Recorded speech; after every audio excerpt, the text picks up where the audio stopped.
Congress party के तमाम जो कार्यकर्ता हैं, नेता हैं, वो काफी उत्साहित हैं। जो भी सरकार बनेंगी अभी वो सरकार में हरियाणा जन सेवक पार्टी के समर्थन के बगैर नहीं बनेगी। अगर हम बात करें तमाम गठबंधनों की, इनेलो का गठबंधन बीएसपी के साथ हो गया है और अभी बलराज कुंडू किसके साथ गठबंधन करने जा रहे हैं? हमने निर्णय लिया है 10-12 सीटों पे चुनाव लड़ेंगे।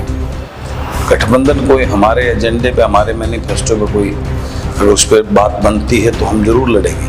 बलराज कुंडू हमेशा कहते थे कि परिवारवाद की राजनीति से ऊपर उठना है। इस टाइप की बातें जो फैलाई जा रही है वो वाहियात की बातें हैं। बीजेपी में नहीं है क्या? बाप बेटे नहीं है क्या? जी, आज सबके उनको बच्चों नहीं हो, किस पार्टी के अंदर नहीं है? बलराज कुंडू इतना बड़ा फैसला ले सकते हैं कि अगर विनेश फोगाट आती है तो अपनी धर्मपत्नी को चुनाव लड़ाने की बजाय उनको लड़वा देंगे। 100%, 1000%। सोच लीजिए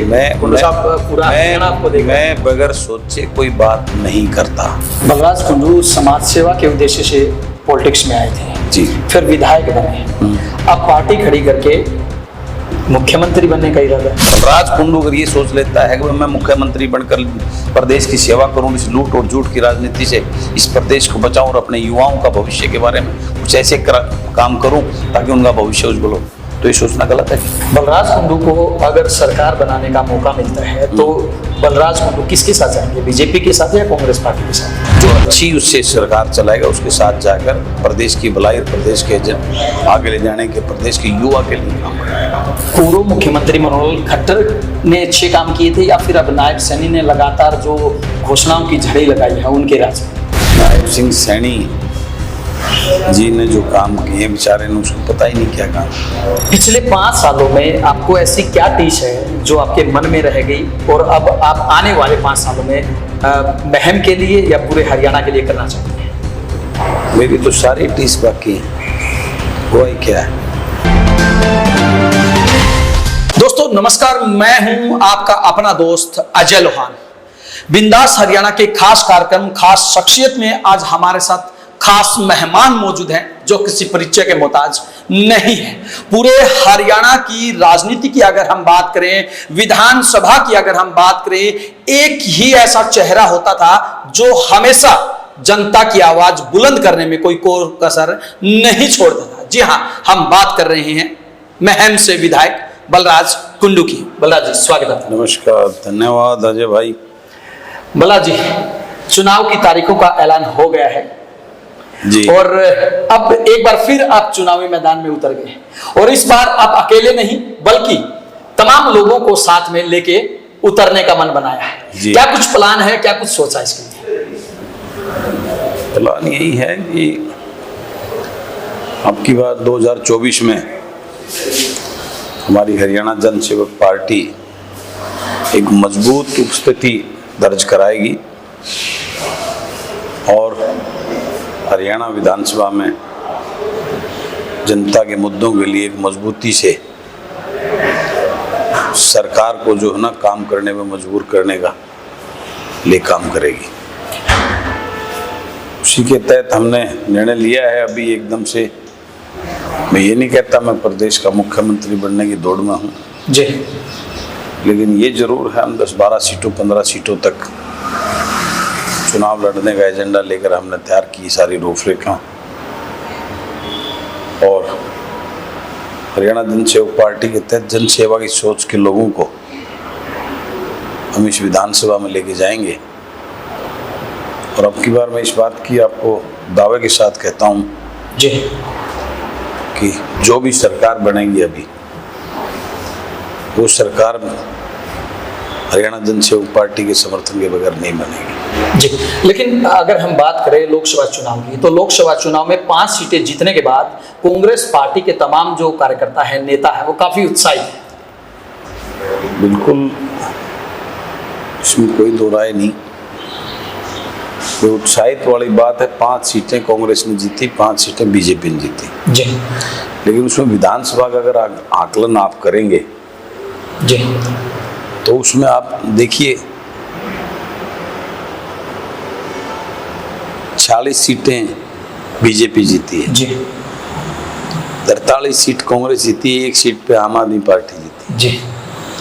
तो उस आकलन से अगर आप देखें तो पलड़ा, लेकिन जो ये विधानसभा का चुनाव होने वाला है, ये इस चुनाव में और उस चुनाव में बहुत एक बड़ा डिफरेंस आपको देखने को मिलेगा। जी। लोकसभा का चुनाव वो देश के मुद्दे पर लड़ा गया था, और वो लड़ा गया था जनता और सरकार के बीच में।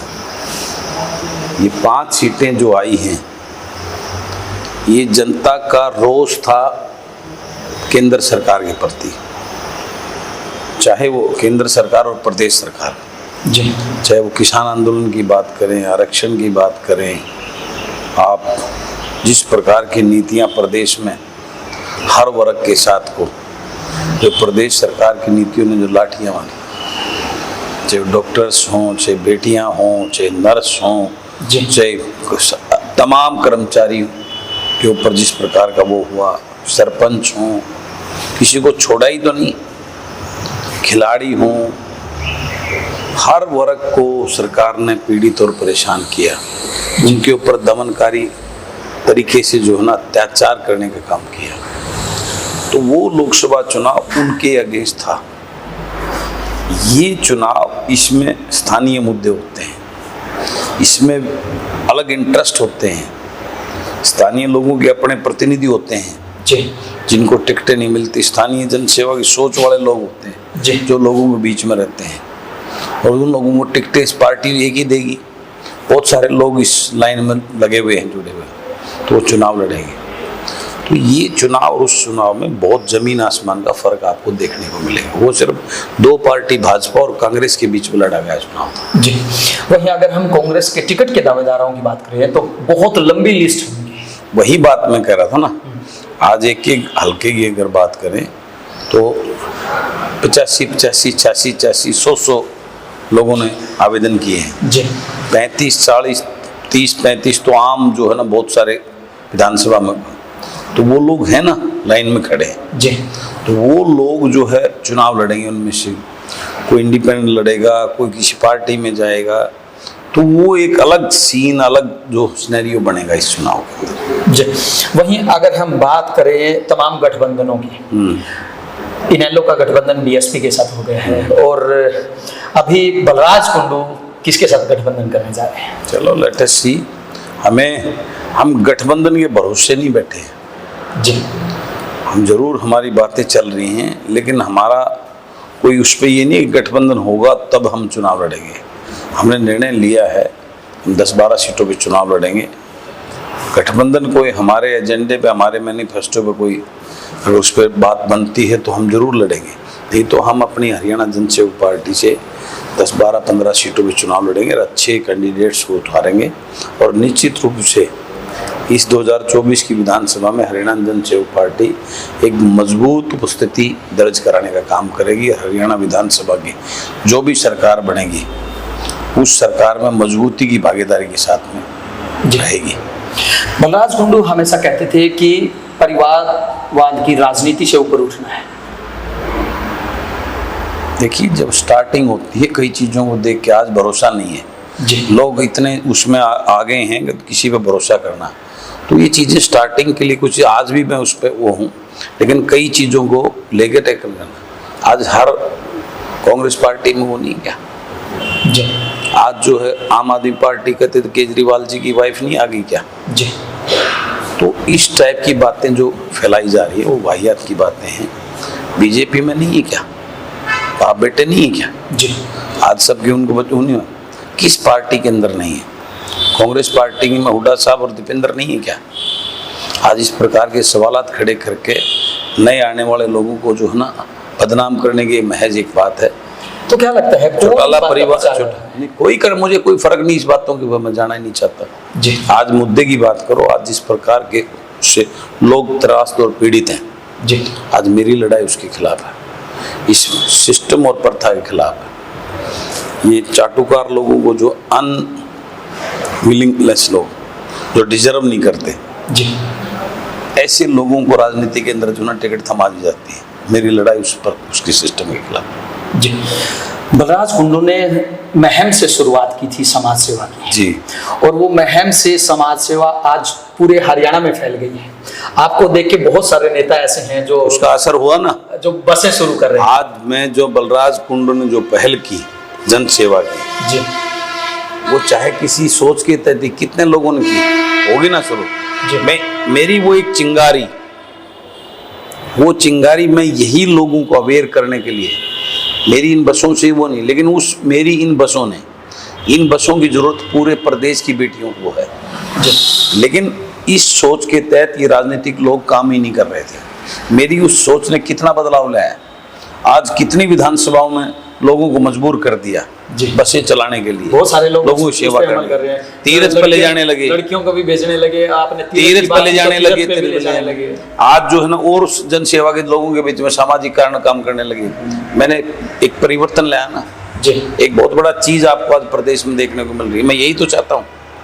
मेरी ये बसें चलने से कुछ समाधान नहीं होता, बसें तो पूरे हरियाणा की हजारों बसें चाहिए जो बलराज कुंडू नहीं चला सकता। जी।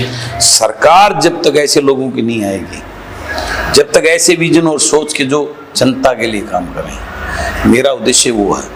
और इस उद्देश्य में मेरी इस पहल ने आज खुद हर व्यक्ति मानता है जी।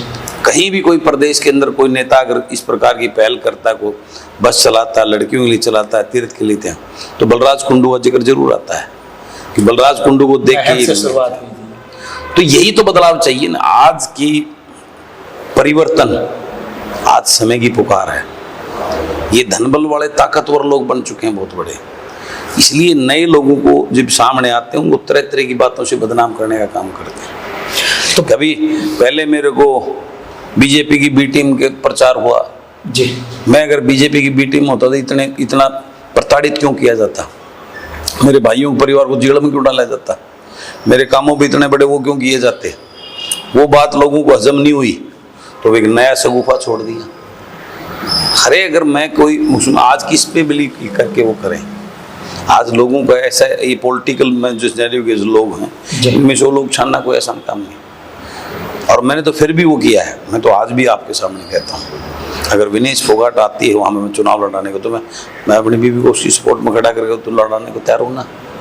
मैं अच्छी सोच, अच्छे विजन को जो है ना लेकर चल रहा हूँ। मेरे लिए उद्देश्य मतलब बलराज कुंडू इतना बड़ा फैसला ले सकते हैं कि अगर विनेश फोगाट आती है तो अपनी धर्मपत्नी को चुनाव लड़ाने की बजाय उनको लड़वा देंगे। 100%, 1000%। सोच लीजिए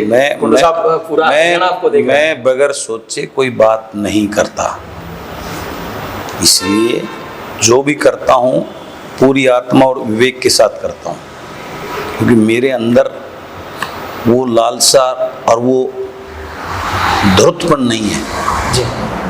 मैं इस प्रदेश को आगे, इस प्रदेश में जो जिस प्रकार की नीतियाँ जो आज हमारे युवाओं के साथ हो रहा है वो दर्द है मेरे दिल में जी।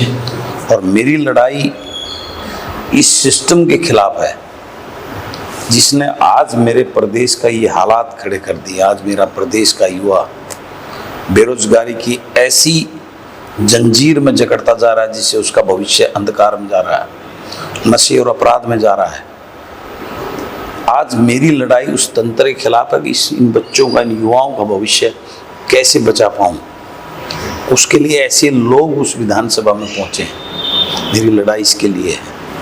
लेकिन आज इस राजनीतिक लोगों का इतना बड़ा सिंडिकेट कि नए आदमी का सर्वाइव, मैं इस प्रदेश के लोगों से मांगता हूँ, मुझे दो ना ऐसे लोग, मुझे ऐसे अपने बेटा बेटी दो जो इस के लालची ना हो, जो पद पाने के एमएलए मंत्री बनने की लालसा ना रखते हों, जिसके दिल में जज्बात हो कुछ कर गुजरने का, जो स्वार्थी ना हो, जो कुर्सी पकड़ के चिपकने वाले ना हो जी, जिनका उद्देश्य सिर्फ इस प्रदेश की भलाई के लिए हो। तो उस सोच को एक परिवर्तन की सोच लेकर मैं राजनीति में आया हूँ, लोगों को अवेयर और जगाने के लिए। बलराज कुंडू समाज सेवा के उद्देश्य से पॉलिटिक्स में आए थे जी, फिर विधायक बने, अब पार्टी खड़ी करके मुख्यमंत्री बनने का इरादा है। क्यों नहीं बन सकता मैं? मुख्यमंत्री बनाने का अधिकार ही नहीं को है। आप क्यों नहीं कर?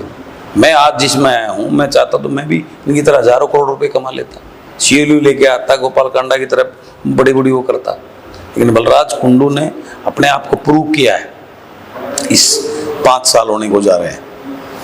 क्या मुख्यमंत्री वही बन सकते हैं? क्या ये चंद परिवार के लोग बन सकते हैं? एक आम फौजी का किसान के घर में पैदा हुआ, एक सच्ची सोच और जन सेवा का जज्बा लेकर लड़ाई लड़ने वाला कोई मुख्यमंत्री नहीं बन सकता क्या?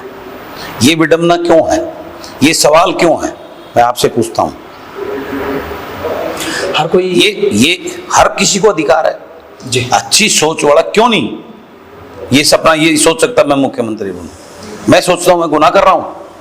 बलराज कुंडू अगर ये सोच लेता है कि मैं मुख्यमंत्री बनकर प्रदेश की सेवा करूं, इस लूट और झूठ की राजनीति से इस प्रदेश को बचाऊं और अपने युवाओं का भविष्य के बारे में कुछ ऐसे काम करूं ताकि उनका भविष्य उज्जवल हो, तो ये सोचना गलत है क्या? राजनीति में कुछ भी सोचना गलत नहीं होता, और वास्तव में जब सोच सामाजिक हो तो और भी बड़ी बात होती है। लेकिन कुंडू साहब, लेकिन उसका ये कहना कि क्या मुख्यमंत्री बनने का सपना, ये सवाल में उस सोच में कितना फर्क है, कितना बड़ा उसके ऊपर एक कटाक्ष है उस सोच के ऊपर। जी, बलराज कुंडू जैसे कह रहे हैं कि हम सरकार के अंदर बहुत महत्वपूर्ण हिस्सा निभाएंगे अब की बार 2024 के और मैं दिखाऊंगा पिछले लोगों की तरह नहीं, जिनके बलबूते की सरकार थी लेकिन उसका फायदा उन्होंने अपने लिए किया।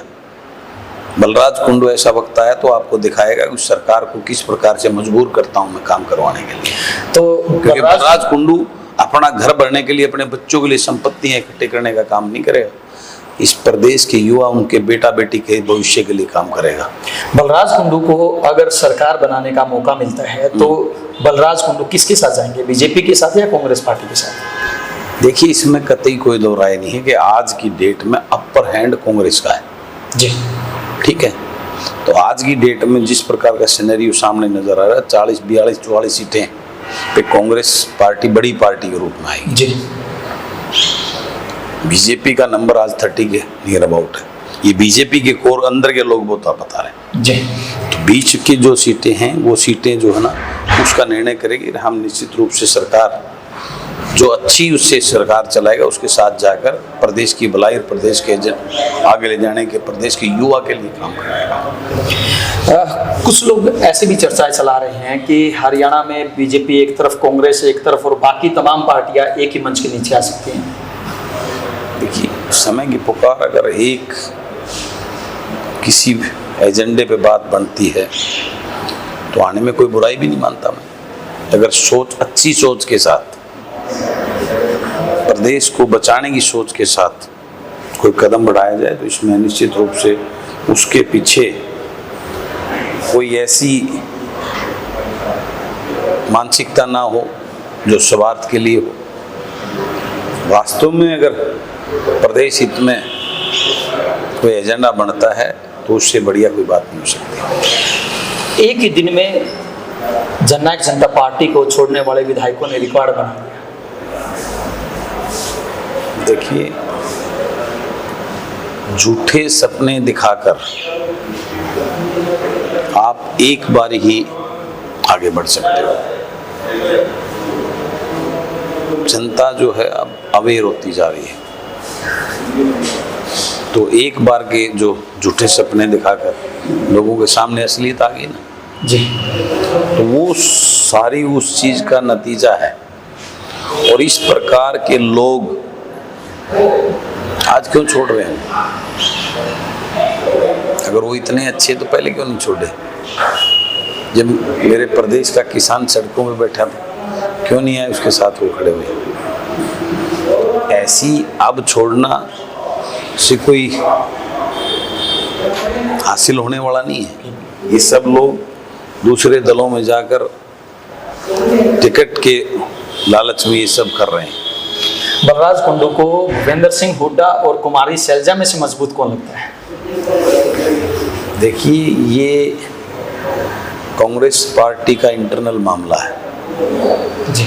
मैंने कोई उनकी नूरा कुश्ती का आकलन नहीं किया है जी। कि कौन ताकतवर है। ये राजनीति है, इस राजनीति में सब अपने अपने दाव चल रहे हैं। सबको जो है ना अपनी और अपने बेटों की फिक्र है, तो उसका आकलन तो कांग्रेस पार्टी करेगी, उनमें ताकतवर कौन है। जी मेरी तो दोनों के लिए बेस्ट विशेष है। मैं तो प्रार्थना करता हूँ कि सब अपने इस प्रदेश की चिंता करें। पूर्व मुख्यमंत्री मनोहर खट्टर ने अच्छे काम किए थे या फिर अब नायब सैनी ने लगातार जो घोषणाओं की झड़ी लगाई है उनके राज में? देखिए, नायब सिंह सैनी जी ने जो काम किए, बेचारे ने उसको पता ही नहीं क्या काम। अब घोषणाओं से जो ना, घोषणाओं का टाइम जा चुका है। बहुत सारी घोषणाएं लोगों ने पीछे देकर उसको झेल चुके हैं। अब घोषणाओं से कुछ नहीं होने वाला। जो 9.5 साल जो इस प्रदेश ने भुगता है, प्रदेश के जो नेता थे बीजेपी के थोपे हुए, जी वो जनता के नेता नहीं थे। जनता का दर्द नहीं मालूम था। वो अहंकार और सत्ता के नशे में इतने चूर थे कि उनको पता ही नहीं कि तुमने प्रदेश को आज किस मोड़ पर लाके खड़ा कर दिया। कौन साहब, अंतिम सवाल जी, पिछले 5 सालों में आपको ऐसी क्या टीस है जो आपके मन में रह गई और अब आप आने वाले 5 सालों में महम के लिए या पूरे हरियाणा के लिए करना चाहते हैं? मेरी तो सारी टीस बाकी है। हुआ ही क्या है, मेरे को टीस है आज एजुकेशन का जो बेड़ा गर्क हो गया है। आज अनएम्प्लॉयमेंट, बेरोजगारी ने इस प्रदेश को नंबर 1 बना दिया। आज अपराध में, भ्रष्टाचार में, हर कोई एक चीज़ तो बताओ जहाँ पे जो है ना, आज मेरे प्रदेश के खिलाड़ी जो देश का नाम रोशन कर रहे हैं, उनका क्या हाल है। जो झंडा देश का ऊंचा करके वर्ल्ड में नाम करके आते हैं, उनका क्या हाल है। कोई ऐसी चीज़ तो बताओ ना जिससे मैं ये कर सकूँ, ये हो गया और ये हुआ। अभी तो सब कुछ ही बाकी है। एक तड़प, दर्द कुछ करने की, वो तो दिल में है ही अभी। जी बिल्कुल, ये थे बलराज कुंडू, जिनकी जुबानी हमने आपको सुनवाया कि कितना दर्द आज भी इनके सीने में है। जो विजन ये लेके राजनीति में आए थे, उस विजन को अभी तक ये पूरा करना तो दूर की बात, उसको अभी टच भी अच्छे तरीके से नहीं कर पाए। इससे भी एक कदम आगे इनका ये भी साफ तौर से कहना है कि जब तमाम राजनीतिक लोग जो अपने पूर्वजों के नाम पर लगातार अनेक वर्षों से राजनीति में मलाई चाटते आ रहे हैं, मलाई खाते आ रहे हैं, तो भला समाज सेवा करके बलराज कुंडू क्यों आगे नहीं बढ़ सकता। इससे भी एक कदम आगे इनका यह भी साफ तौर से कहना है कि 2024 की जो सरकार बनेगी उसमें बलराज कुंडू और उनकी पार्टी का महत्वपूर्ण योगदान देखने को मिलेगा। अब देखना यह होगा कि 2024 के विधानसभा चुनाव में हरियाणा की जनता किसको सिर आंखों पर बैठाती है और किसके सिर पर चौधर का ताज सजता है। दीजिए आपके अपने साथी अजय लोहान को इजाजत, बलराज कुंडू जी को इजाजत। नमस्कार।